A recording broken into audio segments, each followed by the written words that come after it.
They're taking over. The fighting nerds are destroying opponents left and right in the UFC, with each one chinning their opponent and throwing on the iconic glasses in celebration. So this is how the fighting nerds are becoming the scariest team in the UFC. So the top 4 guys in the fighting nerds team, Gene Silva, Carlos Prates, Caio Borralho, and Mauricio Ruffy, have been taking over the UFC in the last year. All of them undefeated, 18-0 in the UFC collectively, and are all just on a tear. The Brazilian team was formed to inspire people. Caio Borralho said, "We are the nerds who like to fight. The real point of the fighting nerds is to inspire people. There's a message for all the people who have been bullied around the world. They're not afraid to express themselves." They said, "We approach fighting in a different way. We are analyzing everything, statistics, fighting mechanics, movements, and patterns.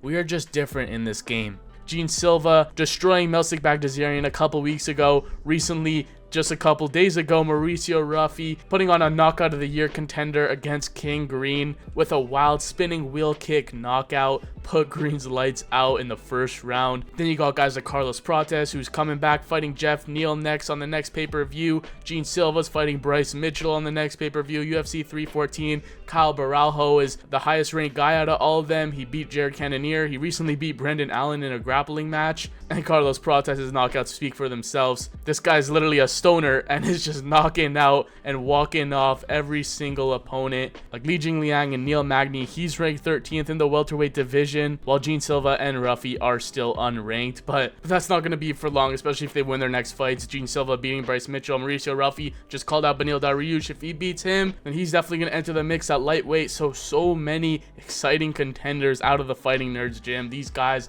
are very exciting and fan favorites already, and are already just becoming iconic and honestly scary. Yeah, these guys are really resonating with fans all around, not just for their exciting and emphatic performances finishing everyone, but also for their personality and some of their antics in the press conferences. You see Gene Silva barking up like crazy whenever he gets the chance. You see Carlos Prates, like you say, smoking cigarettes, drinking alcohol on top of the cage in prior fights. These guys are really just wild cards, but they're showing they can be the real deal as well. And I think they're the perfect time for fresh change in MMA, with recently the top dogs being very grappling heavy, especially with, we see a lot of these champions, a lot of these top ranked guys are really heavy grappling threats. This is a great opportunity for the strikers to come back into the UFC and not just win boring decisions or pitter patter to a win. They're putting on very dominating and very exciting fights that people are rooting for, and that's why they've been able to capture such a fan base so quickly. It's going to be very interesting to see how high each guy is actually going to be able to make it in their division.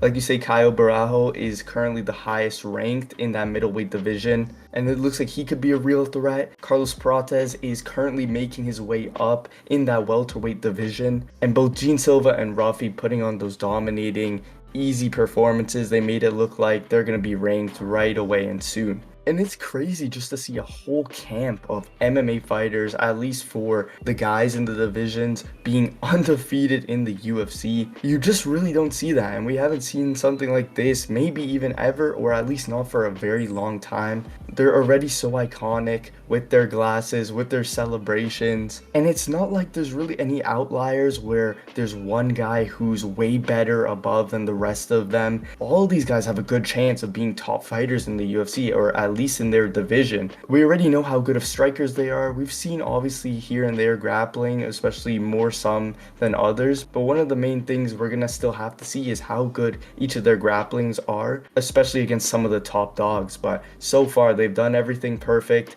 and they're looking to be one of the most exciting camps to come out for a long time. Yeah, I'm really looking forward to seeing where their ceiling actually lies, because these guys have everything. They have the skills, they could talk, they have the personality, and at the same time, these are the last guys you want to be in the octagon with. These are the last guys you want to see next to your name with the verses, because these guys are on a tear. They're undefeated in the UFC, these 4 specifically, and each of them are so different, but are all individually just nightmares. As Carlos Prates' nickname presents, his striking is some of the best we've seen. Last year in 2024, he had 4 knockoff KOs against some decent guys: Trevin Giles, Li Jingliang, Neil Magny. Just completely put a clinic on everyone, just walking off. Then you got Gene Silva, who's an absolute dog, smiling and laughing while beating his opponents. Beat guys like Drew Dober, Charles Jourdain with a nasty uppercut. dropping guys. Now he's set to fight Bryce Mitchell. We know that one's going to be fireworks. Now Prates is set to be fighting Jeff Neal. Prates in there, I feel like that's definitely going to be interesting. We really don't really know where his wrestling is at per se. He's mostly been striking with everyone and it's been working great. A guy like Caio Borralho is a lot more well-rounded. We've seen him mix everything up. He almost finished Jared Cannonier. I don't know how that fight didn't get stopped, but he was putting the beats on Jared and pretty much just ended winning a masterclass. Stopped Paul Craig, beat Abu Smagomedov, and then Mauricio Ruffy. One Shot definitely is a great nickname for him, as he completely one-shotted Bobby Green in that fight. He has that lay on his feet stance, very measured approach, feinting, and getting you thinking there. He did go the distance on the John Jones versus Stipe undercard against James Lontot, which he ended up getting cut from the UFC, and Ruffy did look to slow down a little bit, so maybe that could be a weakness in his game that we've seen, but even in that fight, he was throwing no-look left hooks, and he definitely has potential against a lot of these guys. So far, they're not the most tested, but the future is definitely looking bright. Yeah, most definitely. It's very early to say what these guys are actually going to be able to accomplish. Caio Borralho is currently the most tested one, and we've at least seen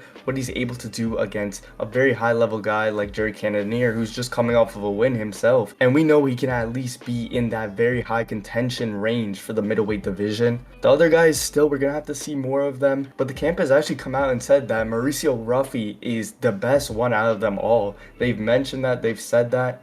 We're gonna have to see. It's still way too early to tell, but putting out Bobby Green like that early is a great start. Like you said, maybe he might have some weakness we're yet to see, like him gassing out potentially, but Gene Silva is definitely next to be tested though, with Bryce Mitchell, a ranked guy, decent kind of gatekeeper level-esque. If he's able to get past him fairly easily, he's definitely going to shoot up in the featherweight division, and with Ilya Taporia now gone, he's going to be able to at least contend in maybe even the top 5 range, I'd say. So it's definitely way too early to say for sure what these guys are destined for, what we can expect to see out of the camp. It's not like all of a sudden all 4 of them are going to be champion or something like that, but it's early. They're showing great signs of finishing opponents they are supposed to finish, and even some tough guys as well. That's what you want to see from hyped up prospects, and coming up is definitely going to be their first real tests for most of them. Yeah, and what makes these guys so special as well, and why they're such fan favorites, they don't just go out there looking to just win or to just do enough. They're going out there to maul everyone, and the whole shtick is just relatable. They're just a bunch of goofy guys. Gene Silva is just a wild man, and it's just fun to see their rise. A lot of potential there, and one of the craziest come-ups that we're seeing a whole team of 4 top guys, 4 guys that are making a huge run in the UFC pretty much out of nowhere, all rising together, climbing up the ranks, and so far are undefeated in the UFC, at least these 4, and are just on a tear, running through every opponent. If they continue to do this, if they continue to go on the run they're going on, and each guy, let's say Gene Silva beats Bryce Mitchell, let's say Carlos Prates beats Jeff Neal, Caio Borralho can maybe fight for a title eliminator at the middleweight division. If they just keep this momentum going, it's gonna be an insane thing to see, and these guys are definitely up there right now for one of the scariest teams we've ever seen come into the UFC, all doing it together, all at the same time, all coming up through their own divisions respectively, 4 different divisions: featherweight, lightweight, welterweight, and middleweight. It's just insane to see, and I'm definitely interested to see what goes down in the future for all these guys. But let us know your thoughts in the comments down below on the fighting nerds pretty much taking over the UFC right now. But if you guys enjoyed, be sure to leave a like, subscribe, and check out the video on screen on whether Alex Pereira versus Uncle Live was actually a robbery.